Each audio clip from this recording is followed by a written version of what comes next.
दोस्तों नमस्कार। आप देख रहे हैं जालौन टाइम्स न्यूज़ चैनल।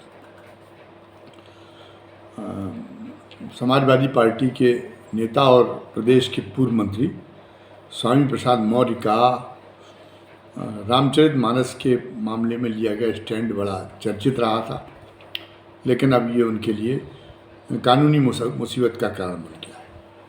जब निचली अदालत ने इस मामले में रामचरितमानस की प्रति जलाए जाने के मामले में उनके खिलाफ निचली अदालत में आरोप पत्र दाखिल किया गया था और निचली अदालत ने उसको मुकदमे को चलाने की अनुमति दी थी। इसके विरुद्ध स्वामी प्रसाद मौर्य हाई कोर्ट में गए थे। हाई कोर्ट में उन्होंने कहा था कि उनके खिलाफ मामला नहीं बनता और राजनीतिक आधार पर उनके खिलाफ ये जो है मामला चलाने की कोशिश की जा रही है। लेकिन हाई कोर्ट की एकल पीठ ने और जो है स्वामी प्रसाद मौर्य के तर्क को नहीं माना और उनकी याचिका निरस्त कर दी। साथ ही ये ताकीद भी की कि राजनीतिक नेताओं को, जनप्रतिनिधियों को सामाजिक सौहार्द पर जो बिगाड़ने वाली कोई की टिप्पणी करने से बचना चाहिए।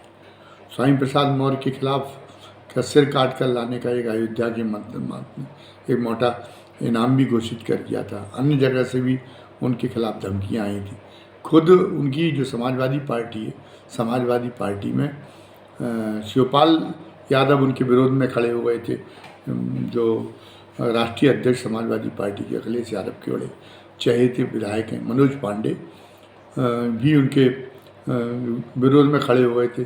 शिवपाल यादव भी जो है स्वामी प्रसाद मौर्य के विरोध में खड़े हो गए थे। इससे ये लगा था कि पार्टी में उनका नुकसान हो जाएगा, लेकिन उनके इस बयान का अखिलेश यादव ने एक दूरगामी इरादे से एक तरह से संरक्षण किया और उन्होंने स्वामी प्रसाद मौर्य के खिलाफ न केवल कोई अनुशासनात्मक कार्रवाई करने की मांग नहीं मानी, बल्कि स्वामी प्रसाद मौर्य को राष्ट्रीय महासचिव का दर्जा देकर उनका कद भी बढ़ाने का, पार्टी के अंदर उनका कद भी बढ़ाने का काम किया।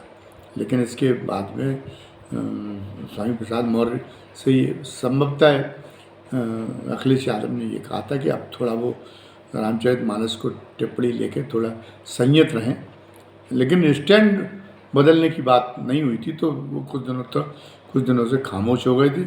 इसी बीच में उनके खिलाफ जो उनके विरोध में तमाम जो कार्रवाइयाँ हुई, जिनमें से एक उनके खिलाफ मुकदमा दर्ज कराया जाना भी शामिल था।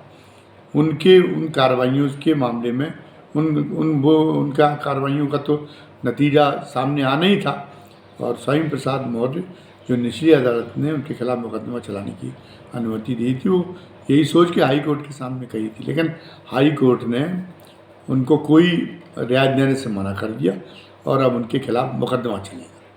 वैसे रामचरितमानस की जो आलोचना का ये कोई पहला मामला नहीं है। इसके पहले भी एक दिल्ली प्रकाशन है, जिसकी बड़ी 3 मशहूर पत्रिकाएं सरिता मुक्ता आदि प्रकाशित होती थी। उसके संपादक में भी बहुत पहले, तो कई दशक पहले, और मतलब एक सीरीज चलाई थी हिंदू समाज के पथभ्रष्टक तुलसीदास के नाम से, और उन्होंने बाकायदा जो है ये उनके बारे में उन्होंने जो रामचरितमानस की जिस ढंग से उसकी मौलिकता को लेके और उन्होंने जो उनका जो सामाजिक दृष्टिकोण था उन्होंने जो प्रतिपादित किया था, उसको लेके उन्होंने जो कुछ जो एक तरह से जो समाज की दमित जातियां हैं उनका जो उन्होंने उनके बारे में जो अपमानजनक टिप्पणियां बताते हुए रामचरितमानस में, और उसके विरुद्ध भी उन्होंने लिखा था। स्त्रियों के विरुद्ध जो टिप्पणियां रामचरितमानस में उसकी भी उन्होंने आलोचना की थी। लेकिन उस समय पर माहौल ऐसा नहीं था कि इसको लेके बवंडर होता। ये हिंदू धर्म की सहिष्णुता रही है और हिंदू धर्म के एक लंबे समय तक उत्तरजीवी होने का रहस्य भी यही है कि हिंदू धर्म की अगर किसी पहलू की आलोचना होती है तो ये धर्म टकराव से बचता है। ये इसके विरुद्ध कई बार लहर आई।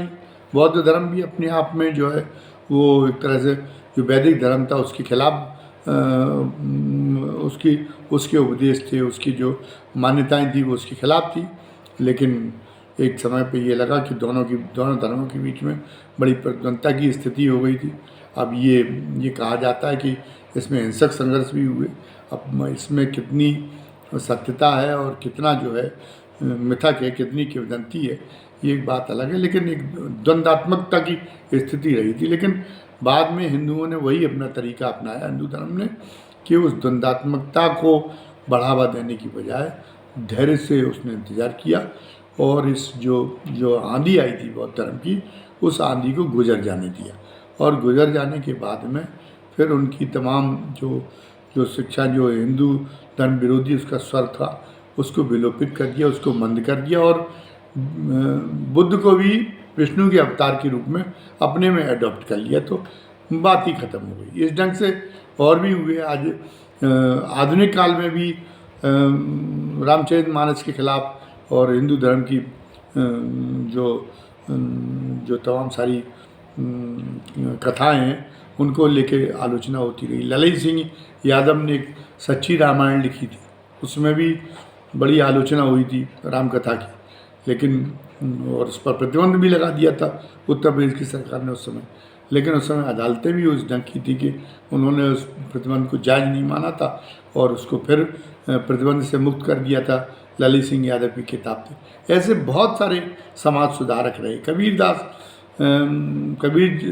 जिनको एक संत के रूप में बहुत बड़ा सम्मान है, वो जो है वो भी कहते रहे कि मेरे आराध्य हैं, मेरे इष्ट है राम, लेकिन मेरे राम किसी दशरथ के पुत्र नहीं। मतलब राम के मानवीकरण से उन्होंने परहेज किया था। उन्होंने कहा वो तो अकाल और अजन्मा है मेरा राम। कुछ इसी ढंग की बात रविदास ने कही थी। लेकिन इसको लेके कोई हिंदू धर्म ने कोई मोर्चा नहीं खोला, कोई आर पार की, जैसे दूसरे धर्मों में होता, इसको लेके कोई आर पार की लड़ाई लड़ने की कोशिश नहीं की। उसका नतीजा ये हुआ कि समय के साथ साथ में वो ये गुबार भी दब गए। और जब रविदास को भी संत के रूप में स्वीकार, उनका भी सम्मान कर लिया और कबीरदास जी का भी सम्मान कर लिया, तब लोग भूल गए कि कबीरदास जी ने राम के बारे में क्या कहा था, रविदास ने भी कहा था। रिडल सिंह ने हिंदुइज्म में, बाबा साहब अम्बेडकर ने भी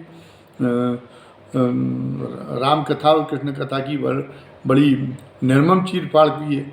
लेकिन आज जो हिंदूवादी हैं उन्हें बाबा साहब अम्बेडकर भी स्वीकार है और रामचरितमानस भी स्वीकार है। लेकिन इस समय जो राजनीतिक माहौल है, उस राजनीतिक माहौल की एक छाया देखने को मिल रही है धार्मिक मामलों में भी।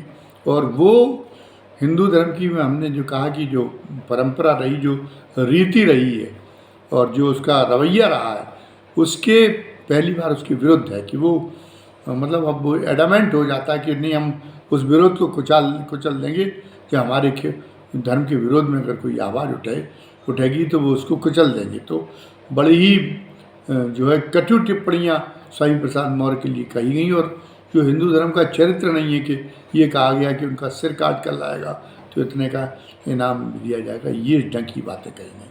अब स्वामी प्रसाद मौर्य जो के लिए रास्ता ये बचा हाई कोर्ट की बात में, इन सब चीज़ों से तो वो जूझ रहे थे। और ये लग रहा था अखिलेश यादव को भी कि हम इसमें कुछ ना बोलें, लेकिन स्वामी प्रसाद मौर्य को जो कुछ कर रहे हैं वो करने दें, तो हमारा पीडीए का जो नारा है वो मजबूत होगा। ये सोच के वो जो है स्वामी प्रसाद मौर्य पर कोई अंकुश लगाने के लिए तैयार नहीं थे। तो पार्टी की तरफ से तो चलिए उनको कोई मुश्किल पैदा नहीं हुई, लेकिन अब जो कानूनी उनके सामने ये जो अड़चन हुई है, इससे वो स्वामी प्रसाद मौर्य कैसे पार पाते हैं, ये एक देखने वाली बात होगी। इस मुसीबत से उनका कैसे उनको छुटकारा मिलता है। और लोकसभा चुनाव के बाद में इन सारी चीज़ों को, जब तक राम मंदिर का उद्घाटन भी हो चुका हुआ और इन सारी चीज़ों के बाद में जो क्या प्रतिक्रिया सामने आती है और क्या अनिष्ट झेलने पड़ से स्वामी प्रसाद मौर्य को, ये भी सामने आएगा लोकसभा चुनाव के बाद में। फिलहाल स्वामी प्रसाद मौर्य मुसीबत में फंस गए और अखिलेश यादव हाई कोर्ट के इस फैसले के बावजूद भी अखिलेश यादव की जो नीति है, तो अखिलेश यादव तो लगता नहीं कि स्वामी प्रसाद मौर्य से दूरी बनाने की कोशिश करेंगे या उनसे कोई उनके खिलाफ कोई ऐसा कोई कदम उठाने की कोशिश करेंगे, उनका पार्टी में कद छोटा कर दें, ऐसी कोई कोशिश नहीं करेंगे। वो वो स्वामी प्रसाद मौर्य को अपने जो है तरीके से चलने देंगे, क्योंकि इसमें उनको पार्टी का हित ज़्यादा सत्ता नज़र आ रहा है।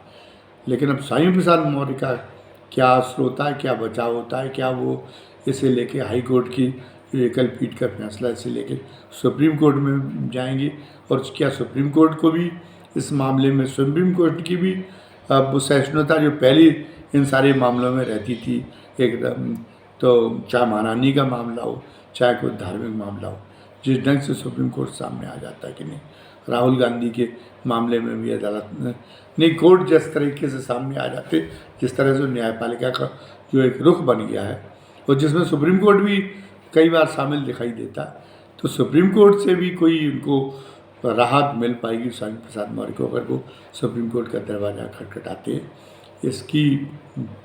इसकी आसार कम ही नज़र आ रहे हैं। बहरहाल स्वामी प्रसाद मौर्य जो है वो उनके सामने एक मुश्किल पैदा हुई, कानूनी मुश्किलें पैदा हो गई, और वो कैसे इसको फेस करते हैं ये देखने वाली बात होगी। और ये जो नया हिंदू धर्म में एक नई जो है प्रवृत्ति है जो पैदा हुई है कि वो जो पहले अपनी आलोचना समालोचना बर्दाश्त कर लेती थी, उसमें सुधार की प्रक्रिया भी चल जाती थी, अब वो ज़्यादा कट्टर बन रही है, जो पहले कभी नहीं रही। इसके क्या परिणाम होंगे हिंदू धर्म में, हिंदू धर्म का क्या स्वरूप आगे चल के बनेगा, ये भी देखने वाली बात होगी।